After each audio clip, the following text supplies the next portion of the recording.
Well, good afternoon. It is Thursday, the 19th of September. I'm here with Michael Harding. Michael Elerath is traveling. He may or may not join us. Michael Harding was nice enough to go early since I'll be traveling tomorrow. So this worked out rather well. But so far for the week, it's been an interesting week, of course. Dow's up 1.52%. NASDAQ Composites up 1.85%. The S&P 500 up 1.56%. SOX, semiconductor index, only up 1.73%. The 30-year Treasury is up 9.5 basis points to an annual yield of 4.072, and the 10-year up 9 basis points to 3.74. Big news this week, of course, was the meeting of the Federal Reserve and Jerome Powell's press conference yesterday. They lowered the Fed funds rate by 0.5%, or as we say in financial speak, 50 basis points. Market was a little bit down actually yesterday, but it seems to have been ignited today. We'll see if that continues.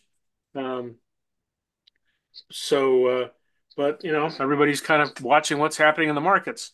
But Michael Harding, what do you got about real estate? What do you want to? And I got your Well, stuff. Or you want me to put up I have first? it. Like, could you do the purchasing power? Purchasing power. Yes. Right, the slide for purchasing power.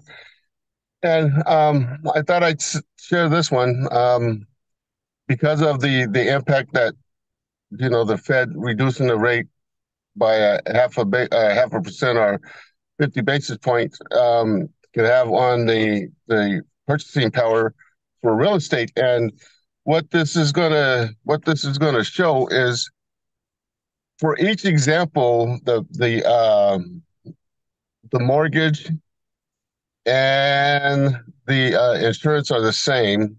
Not the insurance, I'm sorry, the interest. The mortgage and the interest are the same. And so you have a $1,503 monthly payment, but if you look at the quality of the house that you can purchase when the interest rates are 4%, 5%, 6, and I don't remember.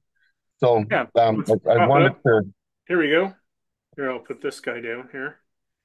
And Yeah, so you can see that the quality of the house based upon the interest rate level, um, and as you can see at the top in the center, the monthly payment is 1503. okay. So at 4%, you can get a much better house than you can at 8%. And so this is why I have been following the possible rate reduction by Chairman Powell because for a while there we were flirting with 7.5, and so I don't know what the rate is today, but it is lower. Lawrence Yun, YUN, the chief economist for the National Association of Realtor, he thinks that this is going to have little effect on the market because the feds are still borrowing at such a high rate that it's not gonna really impact anything. If I'm in my vehicle right now, if I have my normal setup, then I would have that available for you, but unfortunately I don't. Uh, Well, but we he's have, not as bullish on the rate reduction as most people are. I'm looking at Freddie Mac here. 30-year, their figures come out every Thursday. So as of today, the 30-year went to 6.09%, down from 6.2 last week. 15-year, 5.15%, down from 5.27 last week. It's always helpful to see what a year ago the 30-year fixed was at 7.19%, and a year ago the 15-year fixed was at 6.54. So we've had some give back on rates there, which I don't think anybody's complaining about. Right, right. So imagine if we were still at the 7.1 or whatever, however close I am to that figure you just gave, Bill, and you were 7.2, trying to let's say. trying to purchase a house. The house you would qualify for is 251,100 according to the to the example I have up on the screen. And in this area, that's not very much of a house that you can get for that amount. So, if we would, Bill, can we go to the spreadsheet? Yes, sir. We have more technology. Spreadsheet. There you go. All right. This week wasn't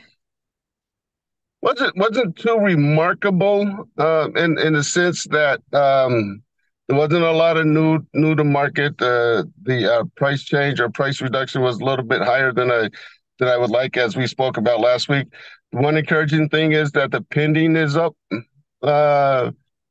34 from the previous week, and that can translate to more solds in the coming week. It is encouraging that the days on market went down. I didn't see anything that would indicate why there was such a I don't want to say sizable jump, but a noticeable jump in the list price and the sold price. But overall, the market's looking pretty healthy. As we've been stating, we got to watch the job market, the employment numbers, and see how things shake out. But now that the big question of will the Feds lower the rates has been answered. Um, on the speculation is that the next one could come shortly after the election, the next rate cut. We just got to continue to monitor things. But this week, nothing unremarkable, but it is trending in a good direction. A growth in equity, more buyers being active, as indicated by the pending, the number of pendings, and so where things are hopeful. Things are looking up. Yeah, well, the next major thing, of course, is the issue of the SAVE Act, which I understand today got rejected. Didn't pass the combination of the budget continuing resolution and the SAVE Act did not pass. Of course, the SAVE Act itself passed the House back in June, and they've been trying to, and that's the one that is supposed to protect elections, not allow any foreign people from voting in our elections, and have things like voter ID and scrubbing of the voter rolls. Um, but the continuing resolution is going to be an issue here. From what I was seeing on Twitter, there's some heartburn about the continuing ongoing size of the continuing resolution. So we'll see if we're still operating here after September 30th, the end of the government's fiscal year.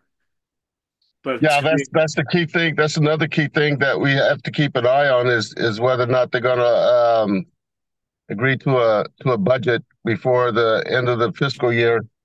Um, it's just going to be an interesting time to keep an eye on all that. So, but I'm hopeful. I'm naively hopeful that they'll get things taken care of, and because there's a lot of Americans that's reliant on services by the government, and like Social Security, Medicare, Medicaid, things like that.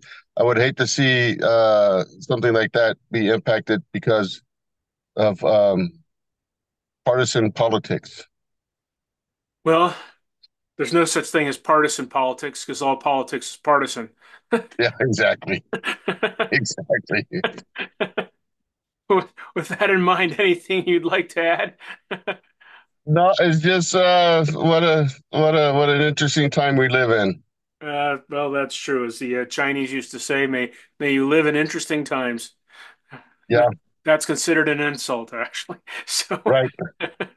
okay. So, well, thank you for going early again. Let me stop recording.